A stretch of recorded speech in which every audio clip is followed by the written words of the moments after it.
Welcome back to another live and amplified Indie Fusion podcast. I'm your host, Tom Quat, and we're back at it again with another amazing podcast.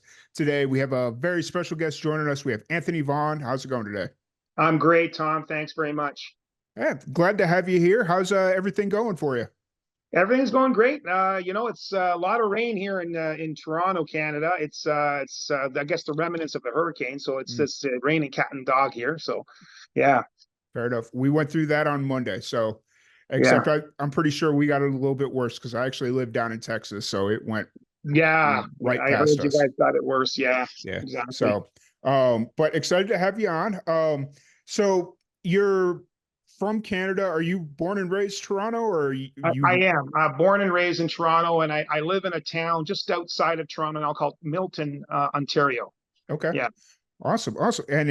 So growing up, were you always into music, or was that something that kind of came later in life? Oh no, I was always into music. Basically, ever since I was 5, 6 years old, I was influenced by a lot of the early nostalgia records, like 50s, 60s, and Elvis was my biggest idol for music. And then I was kind of introduced to the country music of the classic Johnny Cash and Marty Robbins and all those throwback artists of country. And that's kind of, I kind of grew up on all of that.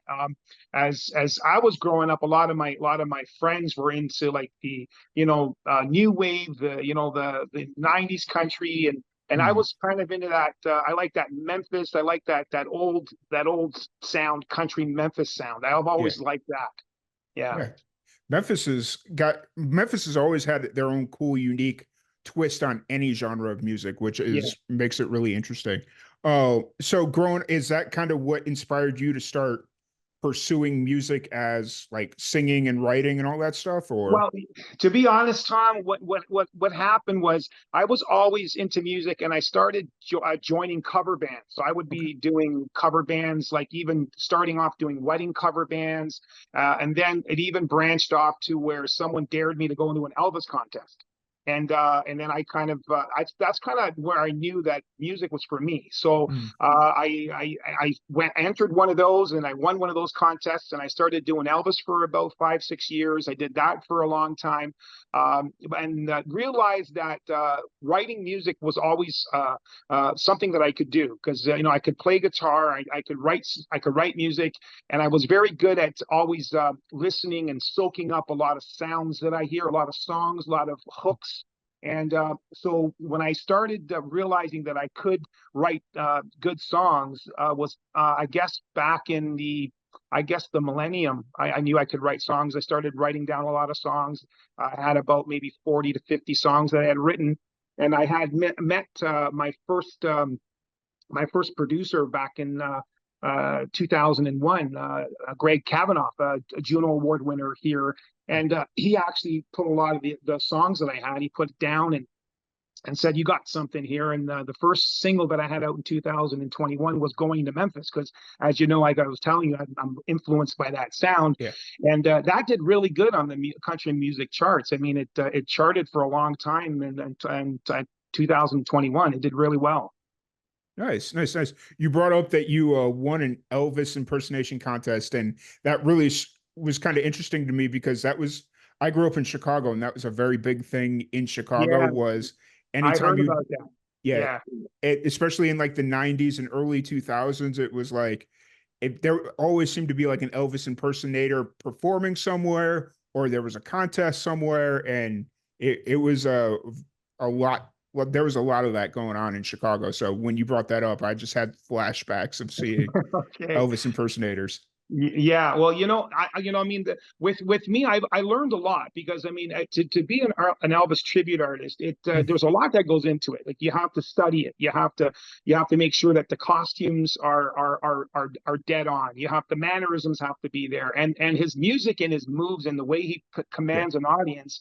I mean, you can learn a lot from that. So I took a lot of that when I'm actually doing my performances now. I'm able to incorporate that now in my yeah. live shows. Nice, nice. So the reason that was kind of big where I grew up, one of the lakes in the community I grew up in was Colonel Tom Parker's one of his pet projects back. during that time. Like he built the Really? lake. Yeah. So I don't know why, but that's just always the story that's been around, was that was built, the lake that was in our subdivision was built by Colonel Tom Parker. So Cool. yeah. Cool. So from there, then you kind of start pursuing your own career. Um, was there like a pivotal moment where you realized like this is what I'm meant to do, like writing my own music? Yeah, when I wrote my when it was around the holiday season back in 2019, I wrote a song called "I'm Coming Home for Christmas." I wrote that, and when I put that out, and I realized the response I got from that when I put it on radio, I knew that, you know what, I think, the way I write is actually a lot of people like it. So, and the Mm, Christmas song did really well.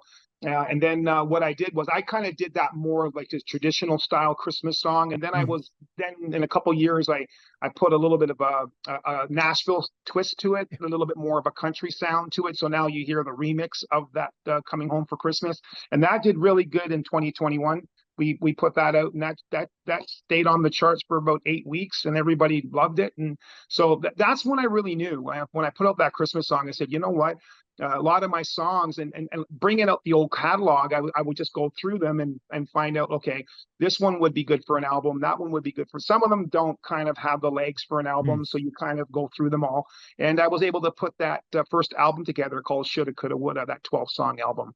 Nice. Yeah. You brought up putting an album together, and you just released an EP back in May, correct? Correct. Yeah. What was kind of that process like? Was it another kind of like putting songs together to make a fuller project, or did you specifically write for this EP?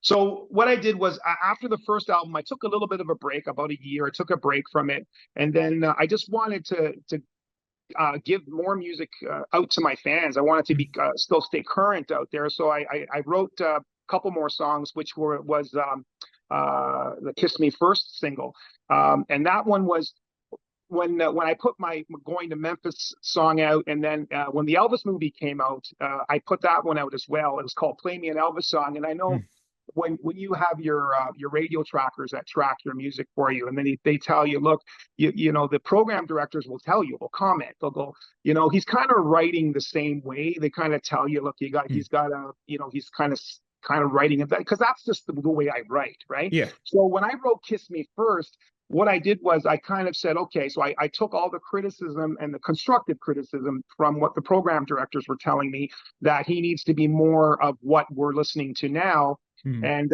so what I did was I still wanted to be me. I still wanted to still stay within my roots. So yeah, I'm a big fan of 90s country, and so I kind of took that Memphis meets Nashville sound, and then I put like a bluegrass feel to it. yeah, And the song is called "Kiss Me First." So if when you actually hear it, you can hear all that style in that song, right?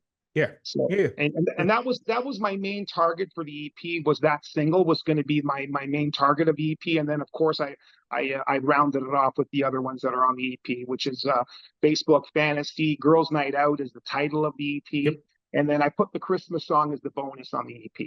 Nice. Yeah. That's really cool. I'm glad.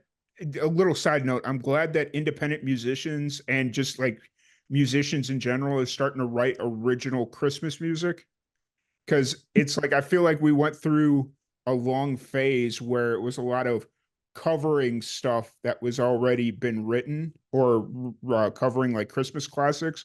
But now you're starting to see artists kind of release their own original Christmas music, which is really refreshing and kind of cool. So, Yeah, you know what? It's my Christmas song was just, look, the my producer was mixing the songs, and I mhm. had a good hour to doodle on the guitar, and so I said, you know what? I need a Christmas song to go with these songs, and Yeah, so I was able to get most of the song together, and that's how I wrote the first Christmas song. Was just putting my mind to it and saying, look, I got to create a Christmas song, yeah, and just what you'd want to put in there, what because it's always, Christmas is always home. It's always about yeah. coming home. It's about meeting family, meeting friends. So that's what that Christmas song is about: coming home for Christmas. Yeah. Yeah, for sure. So the name of the EP is Girls Night Out. It's up on Spotify. Anybody that's listening will have it up in our description, just so if Correct. you want to go Yeah. listen to it after the interview, feel free to go check it out. So how long of a process was it to kind of get girls' night out together? Obviously, you'd released "Kiss Me First" as like kind of like the single leading into it, but how long was kind of like the whole process? It took about 8 months. So I put "Kiss Me First" was the first single I put out. I did another song called "The Elvis Look," but I didn't put Yeah, it on the EP. I didn't. I kind of wanted to keep it off this EP because there was enough of that on the first yeah. single. Then "Facebook Fantasy" was another song that I had written. And "The Brother I Never Knew" is a nice ballad on the EP. It's basically tributing the king of rock and roll and why he had, the reasonings behind his passing and how it affected me as someone that enjoyed his music. And that EP, it took about 9 months to put that together. But I like when I write songs, some songs take an hour to write, and some songs take 2 months to write because Yeah. it just depends on how it's coming. Maybe you don't like the length of the verses, you want to change them, you want to add a bridge in there. So sometimes it's like the Christmas song came very quickly, but the other songs take a little bit more time. It's just like a wine, you got to crack that bottle up and just let it ferment a little bit, right, and then come Oh yeah. back to it. Yeah. Oh yeah, for sure. I think that's kind of like the trick that a lot of musicians kind of get stuck in is that they're stuck on a song and they're afraid to let it sit when in reality that's all it needs. Like they can't figure out the song or figure Yeah. out the close or whatever's holding them up, and they sit there and try and force it and try and force it when all in reality you need to do is okay, set it aside, work on the next thing, and then Correct. when Yeah. you get it, you'll come back to it, you know. Yeah, because I get a lot of my ideas just driving. Like I'll be Mhm. driving down the highway, and then an idea will come to me, and you know what? I'll just record it. I'll record it into my phone. I'll pull Yep. over and record, the hook or those words that I need to make Mhm. sure that I don't forget because that it's the words and the hook are the ones that really you build around the song, and that is kind of how I usually write a lot of my songs. Is just when I least expect it, I get an idea, right? Mhm. And but you're right. Like I mean, there's no use of forcing a song. I know, a lot of times I'll get collaboration. I'll get some help on a song if I think that I need someone else to take a look at it at a different angle. For Yeah. example, "Kiss Me First," when I wrote it, it didn't have everything that you hear. So when you give it to the producer, like he puts his Nashville players on it. He puts Yeah. his tomato sauce here, his tomato sauce there. So when you actually have it acoustic and you have it on a demo, and then you give it to a producer, he has a totally different vision for it. Yeah. So that's the whole beauty of the art is when you give a song to someone that has that kind of talent, then the song turns out to this, right? Yeah. So For sure. For sure. So are you primarily recording in Nashville, or will you go to like Memphis every once in a while? I haven't recorded in Nashville. I've recorded in Toronto, Okay. but my producer does use a lot of Nashville players. Okay. So a lot of the players are all listed on all my Mhm. on Spotify and even on YouTube. I list all my players, all everybody Nice. that's been a part of the music. Like Nice. I like to always give back to those talented artists that are part of everything. Yeah, Yeah. for sure. I have to get up to Toronto one of these days. To can I've been to Canada once, and I put quotations around it because it was like right across the border from Detroit, and I went for lunch. So it's like Okay. you Well, know, you gotta it's come. You gotta come longer than just once. You gotta come. yeah. Yeah. Um, You're but based out of you're based out of Nashville. You said Texas, right? yeah, I'm in Waco, Texas. Oh, okay. All right. Yeah, I'm based out of Waco, Texas. So but I interview a lot of musicians from Toronto. Toronto is kind of like the main city that that comes out of Canada that kind of lands on the podcast, and the country scene. Just from my perspective, looking or outwards looking in, the country scene there is absolutely insane, and it needs to get some light shined on it. So Yeah, no, we do have a lot of artists here from Canada and even Calgary. Like I mean, there's a lot of artists coming out of Calgary too. yeah, So yeah, but no, we love coming down to Nashville. A lot of Canadians always they go down there, they live down. But you know what? That would be my next move would be to stay a little longer in yeah. Nashville. I did do my radio tour in the beginning of June. I came down Hmm. for about 2 to 3 weeks. I Uh, saw that you were at CMA Fest. I was, yeah, I Yeah. was at, oh my, that was crazy. I mean, Yeah. that was an honor to be a part of that, because that was my first CMA Fest. So Yep. I was playing at the Hard Rock, and that was a lot of fun. And I even got to do a writers show Yeah. at the Holiday Inn. I got to do that with a bunch of writers, and that's really cool when you can share your music with other writers, and Yeah. they'll play a couple of their songs and I'll play a couple of my songs, and that was real fun. I actually enjoyed that segment that night. But that playing at the Hard Rock, man, that was the highlight of that whole Right. week. I really enjoyed that. So I was supposed to be there I was in Nashville for CMA Fest. I was supposed to be at the Hard Rock because Nicole invited me out last year, but I couldn't make it. And so she invited me again out this year.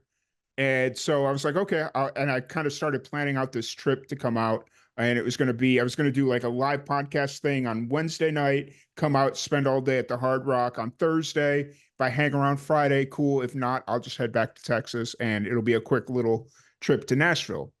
And about 3 weeks before CMA Fest, somebody reaches out and is like, "Hey, are you doing interviews in at CMA Fest, or are you doing interviews in the media room?" And I'm like, "No, but I don't see why I shouldn't be." And so then I just started doing some research, and like 48 hours later, it's like, "Hey, Nicole, sorry, I'm not going to be able to make it to the Hard Rock. I'm going to be at CMA Fest. I got media." Oh, And oh so boy. it's, yeah, and Yeah, she was like, that, "It's yeah. cool." So yeah.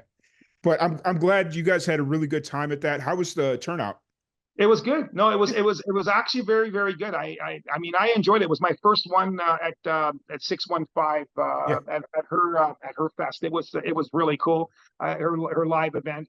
yeah, There's a lot of talented artists on there. I mean, I came in. I had to leave because I had to go to the Canadian Music Festival. I had yeah, to go and make my appearance there. So I stayed about 3 4 hours. And I did my set. But there's a lot of talent, and you know what? yeah, What I find is there's a lot of talented female artists. Like yep, I'm really impressed by that. But, yeah, because there was maybe about 3 or 4 male artists on the show, but the rest were female. I yeah, mean, and everybody's amazing. yeah, So yeah, absolutely. That's about the breakdown of the podcast. It's like for especially in like the country realm, it's probably 4 female artists for every 2 male artists that I get. So it's like the what you're saying makes absolute sense. Now, like that's more country, like singer songwriter type stuff. Once you get into like the rock realm, that's a completely different scenario. But for the most part, singer songwriter, it's like 2/3 women to every third men.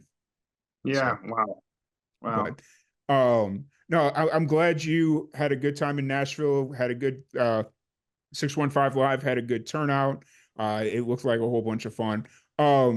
Where are you kind of at creatively right now? Obviously, you're still trying to put out Girls Night Out. Are you looking at the next project, or you kind of want to just kind of Yeah. let So this? what I'm doing now is I like to get out and tour some of this music. I like to get out and play some festivals and venues.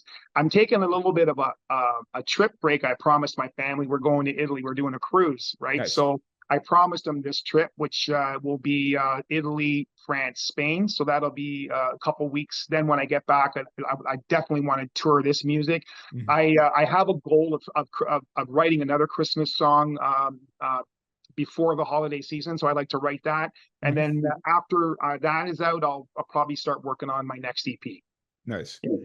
That's really cool. I'm glad you kind of promised you're taking time for your family. I've promised myself I'd be better about that this year myself, and so that's cool that Well, you're doing that. well, that was the deal. My wife said, "Look, if you're going to go to Nashville and go to 2 weeks on a radio tour, just make sure you don't forget about the Italy trip you promised." So I had to come Yeah, through. Yeah. fair. Nice. That's really cool. And so outside of music, what do you get into outside of music? Well, outside of music, I did study landscape design Mhm. architecture. I did study that. So I do love everything about landscaping. That kind of balances me with music. So Yeah. I when I want to put the guitar down, I want to put writing down. I can go out and do yard work, or I'll do a project, and it's really good. I don't know if you love outside gardening. I know in Texas it's probably as hot as heck over there, but for me, that's one way of actually decompressing from the music scene, Yeah. right? And I love golf. I love playing golf. I love sports. I love watching baseball, all that stuff to get away, Nice. just kind of break away from just decompress. Yeah. Nice. So are you, I'm guessing you're probably a Blue Jays fan if you like I am. baseball? I Okay. am. I'm not so much this year. It's hard for me to watch them because they're up and down. They're very inconsistent. So Well, if it makes you feel any better, I'm a White Sox fan. So it's, okay. yeah, it's not been a good couple of years, but like I feel so bad for Toronto because just like 2 years ago, it was like, oh, we're gonna win 3 World Series in the next 5 years, and it was like all this stuff, and they had all the momentum going, and I don't know what happened to them this year. It's just kind of like, It's called the curse of Anthopoulos.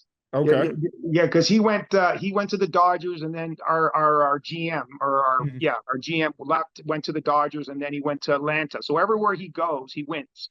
So okay, we lost him. We lost him. I don't, it's just that's just me. Because when we had him as a GM, because GM they basically have a lot to say with the players that you yeah, get, the yeah, manager that they hire. So all that revolves around the guy who controls it. Like I'm not saying that the GM that we have in place is not doing a good job, but hmm, the one that we had just had the knack for finding the right yeah, formula to win. And look, he proved it in Atlanta. Like he won a yep, World Series with Atlanta. So yeah. It didn't makes take a him long difference. either. It didn't take him long either to do No, it. So no, not at all. It'll be interesting to kind of see how everything plays out. They've still got Vlad for now. I think that's a key. Like Toronto, I think they've still got good pillars in their team. Just their they can't. pitching's let him down. Their pitching's Yeah, let him down. The pitching, which is the foundation, I don't know what's happened to it this year. yeah. It's not. The bullpen is awful. So Well, I think there are some guys that had, and this has kind of always been my issue with baseball in general, is you get these pitchers that go out, they go lights out for a year. Like they'll be mediocre their entire career. They go out lights out for a year, and it just happens to be their contract year. And then they go sign like a stupid high contract. And then everybody wonders why after 2 years, it's like, yeah, oh, this guy's ERA is like a 5. And it's like, well, look at the track record. He had one good year. correct. Like, Yeah, so yeah, I think Toronto kind of fell victim to that, but yeah. it happens. Yeah, we'll see what happens. I mean, sometimes you got to get worse to get better. So I mean, they were I think they were always making the wild card. They were just Hmm. getting in just Yeah. enough, right? So Yep. I think they need to fall on their face to actually Yeah. to build this back up again. So Oh yeah. Well, and to be yeah, fair, the AL East is one of the hardest in my for opinion, sure, it's one of the hardest divisions to be in. for And it sure. if it's not the Yankees in Boston, it's Tampa, and I guess now Baltimore is like becoming a Yeah, thing, which yeah. is interesting. Baltimore's got a lot of young talent, and they're all great. And Yeah. yeah, and the Yankees they're kind of faltering a little bit right now, but they got a juggernaut of a team. I mean, Yeah. you know. Oh yeah. It's a scary division. I'm But glad you the guys Sox won the aren't in it. World Series. You guys are still good, right? You guys won the World Series, so We won in 2005, yes, but it's one of those things. The Cubs won in 16, so we got to win again, just to kind of be the most recent Chicago team to win. So, yeah, but it's a whole thing. Oh, but I really appreciate your time. I didn't mean to go off on a whole baseball oh no, tangent no, that's there, okay. but That's okay. My oh, pleasure. but I really appreciate your time. If anybody wants to check out your music, catch a show. Oh, you said you're in the process of lining out shows, or you got a pretty hefty schedule coming up. Yeah, like what I've done is I've left it with my agent to start booking me some tours in August and September as soon as I get back from my trip in Italy. Mm-hmm. So I've got them working on it. You can find any of those shows on my webpage, which is anthonyvaughn.ca. My music, you can find me at Anthony Vaughn Music. Vaughn spelled VON. So uh, all my music can be found on all social media platforms: Spotify, iTunes, Amazon. I'm anywhere you find music, I'll be there. Yeah. Yeah. Awesome. Well, I appreciate your time. I hope you enjoy the rest of your day. It's still early, so we got a little bit of time left in the day. But I want to thank you for jumping on here. I want to thank everybody for tuning in. If you want to check out Girls Night Out, the link to the Anthony's Spotify will be in the description below. So feel free to check that out. And really appreciate your time. So Thank thank you you. very much, Tom. Thank you so much. Thanks for having me. Appreciate Yep, it. absolutely. Awesome. Thank you. Cool.